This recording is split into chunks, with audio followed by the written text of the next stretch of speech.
Okay students, आज हम start करेंगे first chapter that is relation and function.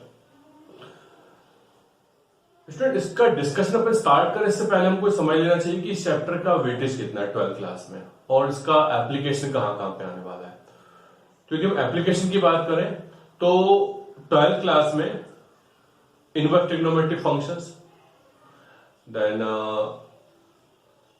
Continuity and differentiability, differentiation, application of differentiation, integration, application of integration and differential equation, मतलब इसको हम बोलते हैं कैलकुलस। तो कैलकुलस का जो बेस है वो तैयार कहां पे होता है? फंक्शन से, क्योंकि फंक्शंस का डायरेक्टली या इनडायरेक्टली यूज इन सभी चैप्टर्स में होता है। ओके, रिलेशन थोड़ा सा आसान है, वो आप लोग कवर कर लेंगे, ठीक है।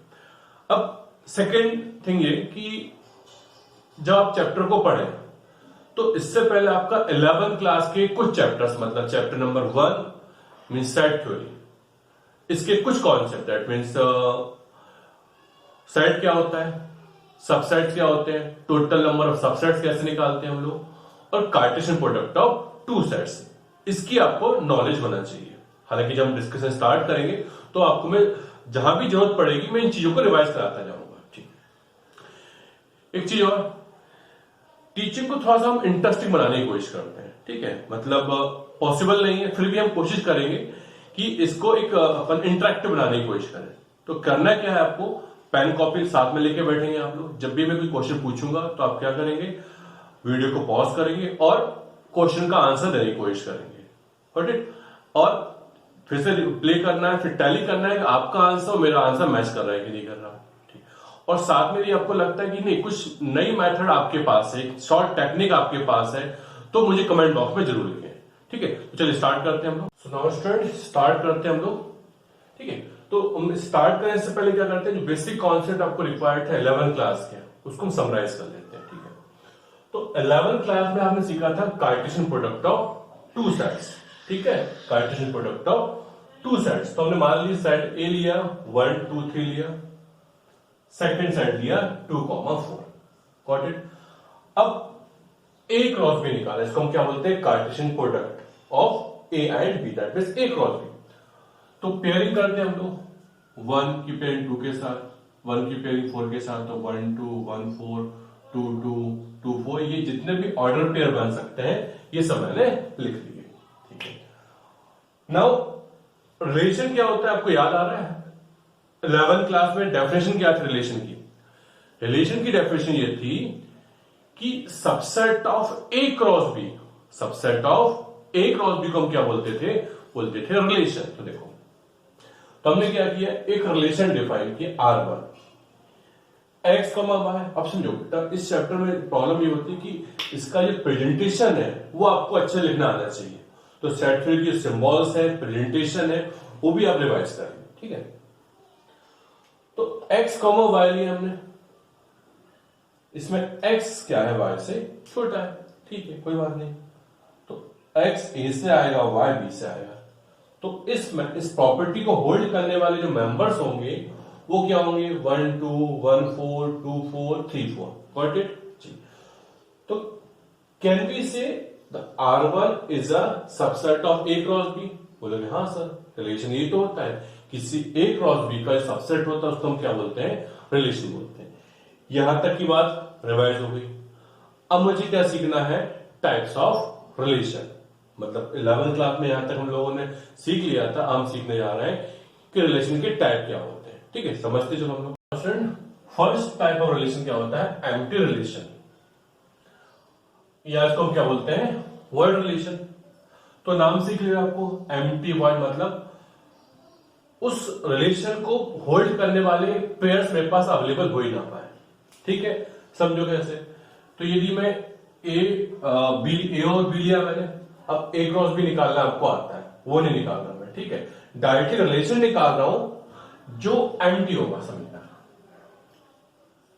तो आर मैंने डिफाइन किया, कैसे डिफाइन किया, x, y।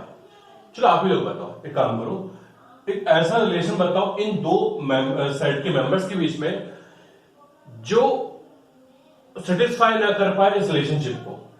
मतलब देखो, समझो, तो आप लोग बोलोगे सर कि x प्लस वाई यदि मैं क्या बोलूं 7 से ज्यादा बोलूं, आ रही बात सही में?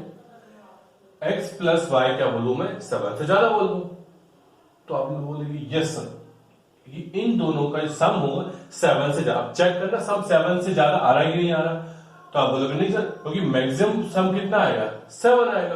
तो मैंने यहां पे क्या बोला कि x प्लस वाई 7 से ज्यादा आएगा और x a से आना चाहिए और y कहां से आना चाहिए। तो आप बोलोगे सर इस रिलेशन को होल्ड करने वाला कोई भी पेयर अवेलेबल नहीं। Got it? इसको हम क्या बोलते हैं? एम्प्टी रिलेशन या वर्ड रिलेशन। अब तो बहुत से एग्जांपल दिया कर सकते हो। देखो मैं बनाता हूं दूसरा relation S, x comma Y, क्या बोल सकते हो कि सर एक्स प्लस वाई का सम क्या आ जाए? निगेटिव आ जाए। तो एक्स ए से आना चाहिए, वाई बी से आना चाहिए। क्लियर है? तो इसको भी हम क्या बोल सकते हैं? Empty relation. क्यों? क्योंकि एक्स प्लस वाई जब भी आप सॉल्व करोगे तो सम तो क्या आएगा? पॉजिटिव आएगा। यहां मुझे क्या चाहिए? नेगेटिव चाहिए। दैट मीन्स एस बी क्या है? 5 है। ऐसा बोल सकते हो, इसको बोल सकते हैं 5। Got it? तो इसको हम क्या बोलते हैं? Empty relation. नाउ समझते हैं यूनिवर्सल रिलेशन।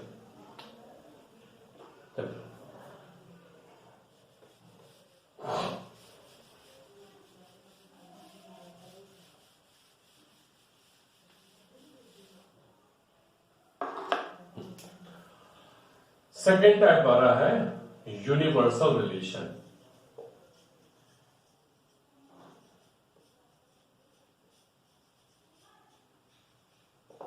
यूनिवर्सल रिलेशन, ठीक है।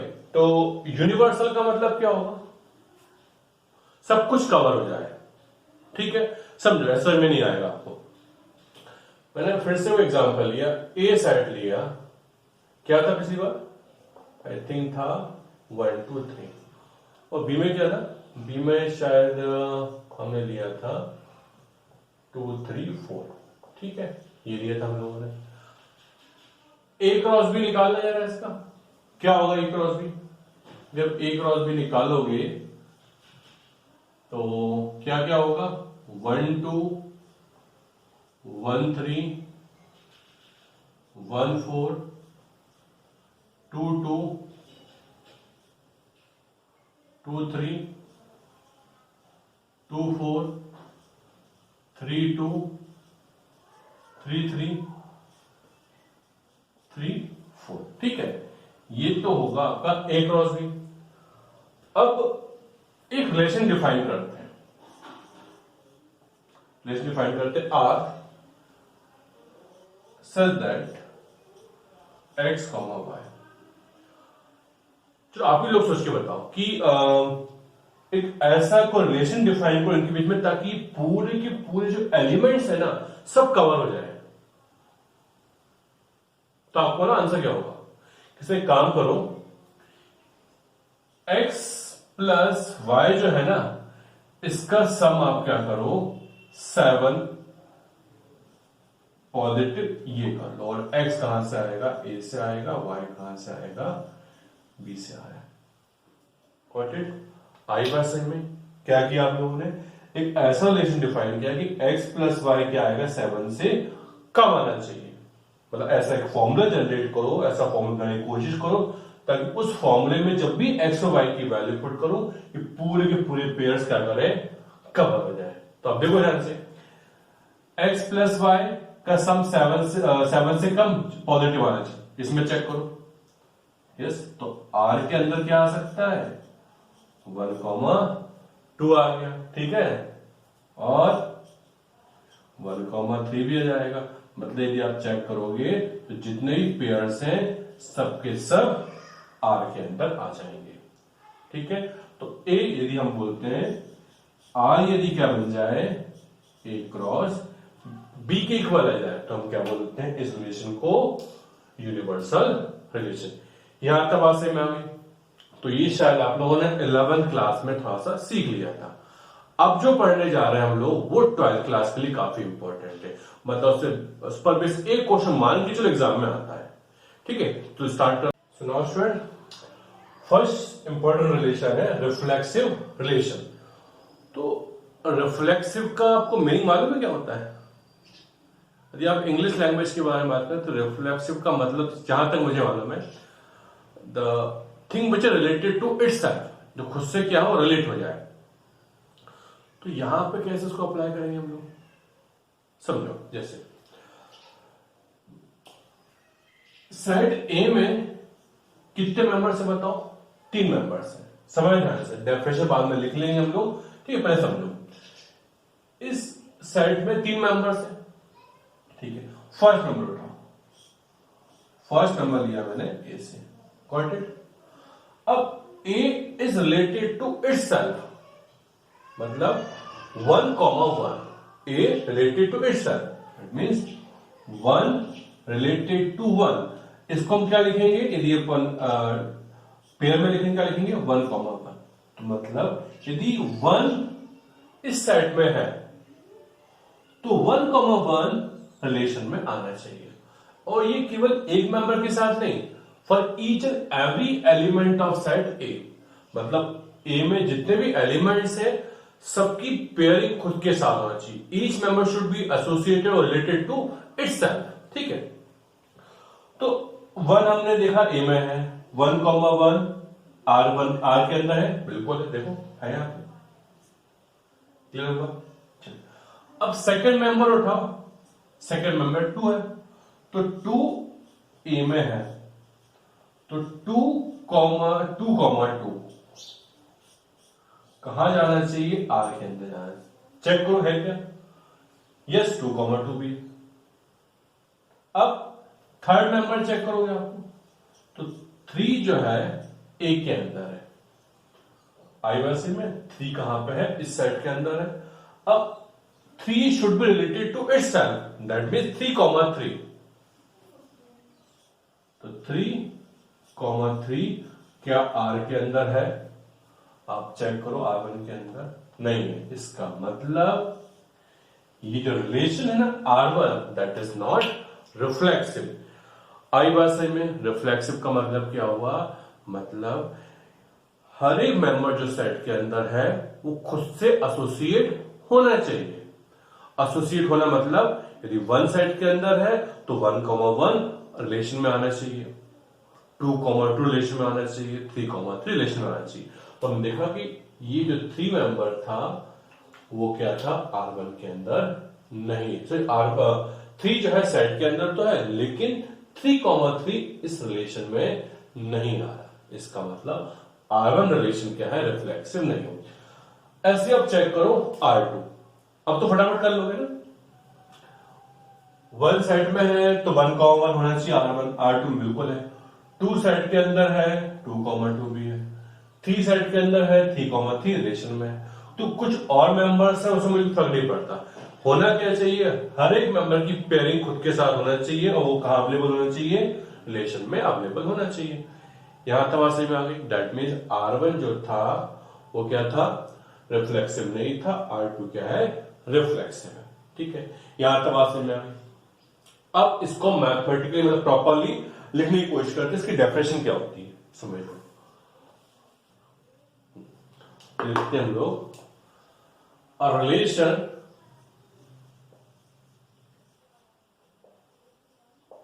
R on A cross A। अभी A क्रॉस A भी हो सकता है, A क्रॉस B भी हो सकता है, कुछ भी हो सकता है। ये लिख देता हूं मैं, A क्रॉस A या फिर A क्रॉस B, कुछ भी हो सकता है, ठीक है? Is said to be, is said to be what?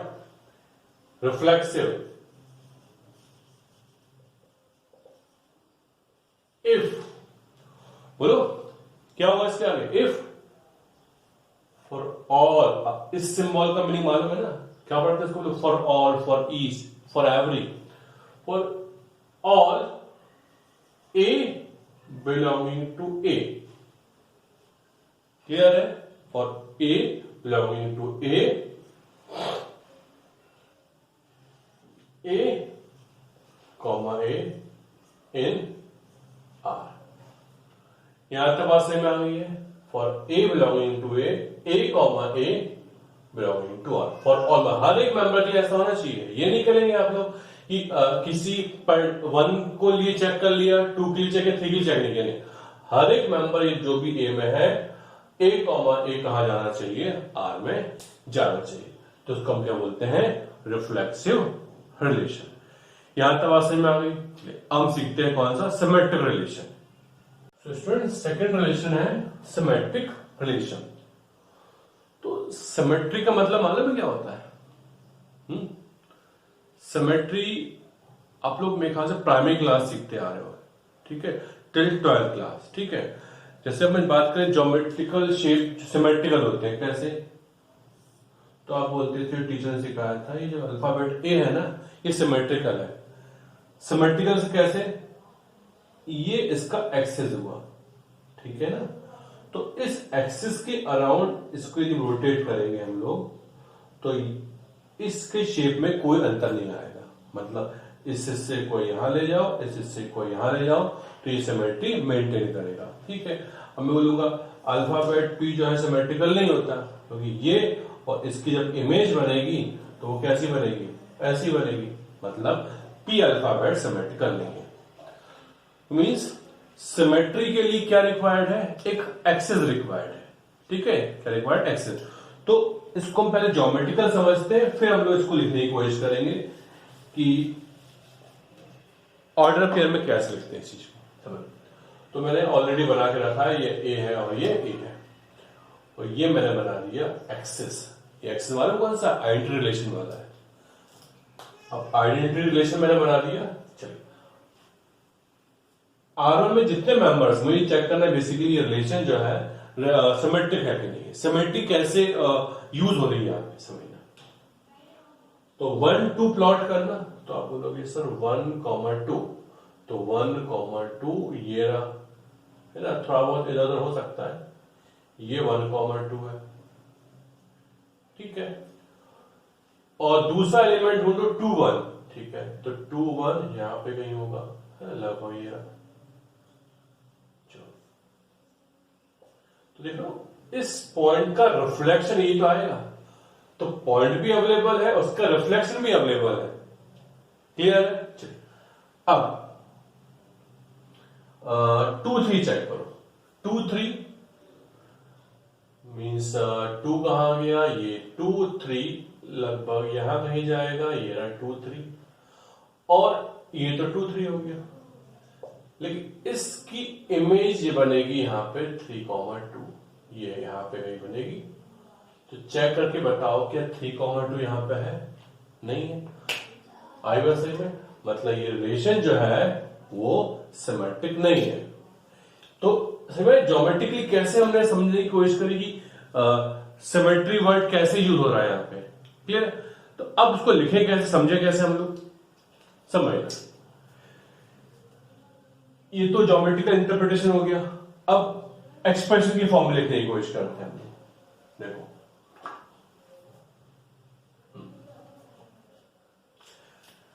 जितने भी पेयर्स हैं आईवासे में, मैंने रिलेशन में पहला मेंबर उठाया 1 2, तो उसकी इमेज, अब image with respect to what, identity relation होना चाहिए। मतलब 2 कहां पर, 1 2 भी है और 2 1 भी है। आई बात समझ में? 2 3 इसकी इमेज मतलब 3,2 with respect to y equals to x means identity relation. तो 2 3 है, लेकिन बताओ 3 2 यहां पे कहीं पे आ रहा है, मतलब इसकी इमेज इसका जो रिवर्स ऑर्डर है, इसकी इमेज 3,2 अवेलेबल नहीं है। आई बात समझ में? चलिए 1 1 का जो रिवर्स करेंगे तो 1 1 ही आएगा। अच्छा 1 3 की इमेज क्या बनेगी, 3,1। दैट मीन्स केवल इस एलिमेंट के कारण हम बोल दिया कि रिलेशन क्या है, सिमेट्रिक नहीं है। आई बात समझ में? क्या सीखा हम लोगों ने, मतलब जितने भी ऑर्डर्ड पेयर रिलेशन में है उसका रिवर्स ऑर्डर 1 2 है तो 2 1 भी होना चाहिए, और ऐसा एक आध मेंबर के लिए नहीं, सभी मेंबर्स के लिए होना चाहिए। यहां तक बात सही में आ गई? क्लियर है?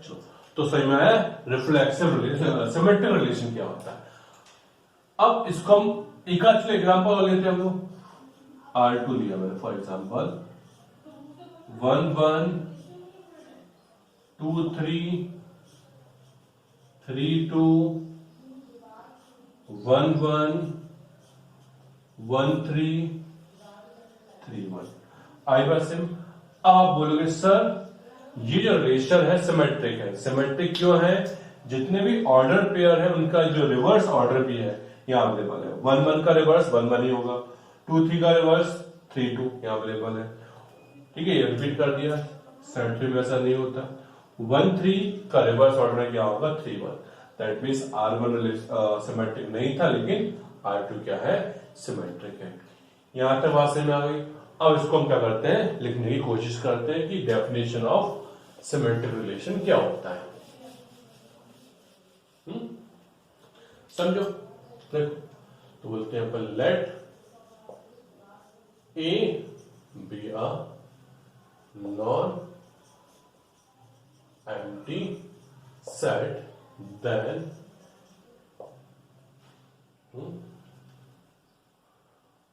a relation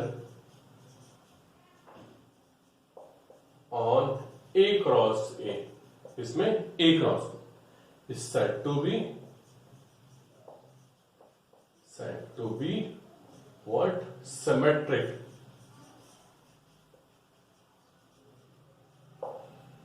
If for all AB belonging to R, जितने पेयर R के अंदर है, implies B कॉमा AB कहा जाना चाहिए? R के अंदर जाना चाहिए। तो ये हो गई इसकी एक डेफिनेशन। आगे बात समझ चुप। अब ये आपसे पूछूं मैं कि जो एम्प्टी रिलेशन होता है, सुनना ध्यान से, एम्प्टी रिलेशन क्या सिमेट्रिक होता है? हाँ या ना बताओ। एम्प्टी रिलेशन सिमेट्रिक हो, ध्यान से सोचना, एम्प्टी रिलेशन सिमेट्रिक होगा कि नहीं होगा? चलो पहले हम तैयार करते हैं empty relation.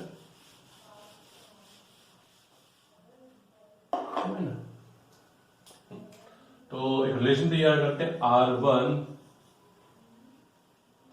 x, y such that x plus y का सम 6 से बड़ा आना चाहिए। और तो R1 क्या हो गया? अब बताओ मेरे को, ये रिलेशन है सिमेट्रिक है कि नहीं? तो आपको लगेगा, क्या लगा बोलो? नहीं, ये सिमेट्रिक नहीं है। नहीं, ये सिमेट्रिक रिलेशन है। समझो, कंडीशन समझना। For all A comma B belongs to R, मतलब जितने भी ऑर्डर्ड पेयर किसमें अवेलेबल है? R में अवेलेबल है, R1 में, उसका रिवर्स भी होगा। ठीक है, तो सिमेट्रिक होगा। ऑर्डर्ड पेयर अवेलेबल है मतलब, समझो ध्यान से फिर से एक बार, यदि ए बी अवेलेबल है लेकिन बी ए अवेलेबल नहीं है, तो हम क्या बोलेंगे? इसको हम बोलेंगे ये सिमेट्रिक नहीं है। मतलब पहले आप ऑर्डर पेयर ढूंढो, फिर सेकेंड स्टेप में क्या ढूंढोगे? उसका रिवर्स ऑर्डर। लेकिन यहां पे तो कुछ है ही नहीं। इसका मतलब क्या होगा? जब कुछ ऑर्डर पेयर नहीं है तो हम सेकेंड फेज पे क्यों जाए? That's why it is known as empty relation, what? Symmetric relation. ध्यान रखना बेटा, 1 मार्क्स में चूंकि आजकल ट्रू फॉल्स वाले क्वेश्चन आते हैं, तो ये क्वेश्चन एक्सपेक्टेड है। ठीक है, अब हमारे पास बचा हुआ last relation, that is transitive relation. Discuss करते हैं इसको हम। सुनो, थर्ड रिलेशन हमारे पास है ट्रांजिटिव रिलेशन। अब ट्रांजिटिव रिलेशन का मतलब मालूम है क्या होता है? इसको ऐसे समझो, ट्रांसफरेबल रिलेशन। कौन सा रिलेशन? ट्रांसफरेबल। कैसा ट्रांसफरेबल? मत समझो, जैसे आपसे बोलूं ए बी का फ्रेंड है। ए किसका फ्रेंड है? बी का फ्रेंड है। बी सी का फ्रेंड है। तो बी क्या हो गया, मीडिएटर बन गया, ए बी का फ्रेंड, बी सी का फ्रेंड। क्लियर है? तो क्या जरूरी है ए सी का फ्रेंड भी होगा? सर जरूरी बिल्कुल नहीं है। ठीक है, तो जो if the relationship can be transferred, ठीक है, और for transfer we need the mediator. ठीक है ना? तो ए बी का दोस्त है, बी सी का दोस्त है, तो ए सी का दोस्त यदि होगा तो ये रिलेशनशिप क्या मानी जाएगी, ट्रांजिटिव रिलेशनशिप। ठीक है, तो इसको हम समझते हैं कुछ एग्जांपल के थ्रू। समझ अगेन द सेम एग्जांपल, मैंने 1 2 3 लिया, जितने ऑर्डर पेयर बन सकते थे बना लिया। आगे देखना, तो ढूंढना क्या है, ऐसे पेयर ढूंढना। कैसे पेयर? ए बी और बी सी। मैं आपको एग्जांपल लिया ना फ्रेंड वाला, ए बी बी सी, मतलब बी क्या है, मीडिएटर है। क्लियर? तो ऐसे पेयर ढूंढो जिसमें ये वाला मेंबर क्या हो, कॉमन हो। तो आप बोलोगे सर ये रहा। ठीक है, तो ये पेयर में ढूंढना। क्लियर है? चलो समझ। तो ए बी का फ्रेंड है, बी सी का फ्रेंड है, तो हमें चेक क्या करना है, क्या ए सी का फ्रेंड भी होगा? मतलब 1 ए कॉमा सी मीन्स 1, 2। आई बात समझ, फिर समझो एक बार। 1 1 सेट में है, रिलेशन में है। अब इस 1, ये वाला 1 इस सेट का, इस मेंबर का, इस पेयर का पहला मेंबर होना चाहिए। क्लियर है? चलो, तो 1 1 1 2 दैट मीन्स 1 2 भी क्या हो जाएगा, होना चाहिए। सर दिख रहा है 1 2 ऑलरेडी। ठीक है, अब अगला पेयर ढूंढो। कौन सा पेयर जिसमें ये कॉमन होंगे, वही ढूंढना। मतलब can be take these 2 pairs? No sir, ये 2 पेयर नहीं लेंगे हम लोग। क्यों नहीं लेंगे? क्योंकि इसमें मीडिएटर नहीं है। रिलेशनशिप ट्रांसफर करने के लिए एक मीडिएटर होना चाहिए। ठीक है, चलो, तो ये लेंगे हम लोग। क्या ये ले सकते हैं हम लोग? ये चेक करो, तो 2 3 है और 3 2 भी है। Got it? तो इसे मीडिएटर कौन बन गया? बन गया मीडिएटर 3 बन गया। तो 2 2 क्या रिलेशन के अंदर आ रहा है? चेक करो, नहीं आ रहा है। इसका मतलब जो R1 रिलेशन है वो क्या है, सिमेट्रिक नहीं है। आगे वैसे में क्लियर है? चलो इस एग्जांपल को देखो, तो क्या किया मैंने, इसमें 2 2 को इंक्लूड कर दिया। मतलब जितने भी पेयर्स इस टाइप के हैं, ठीक है, ए बी बी सी, तो ए सी भी उस सेट के अंदर जाना चाहिए। आई वैसे में, तो इसको हम क्या बोल देते हैं, सिमेट्रिक रिलेशन।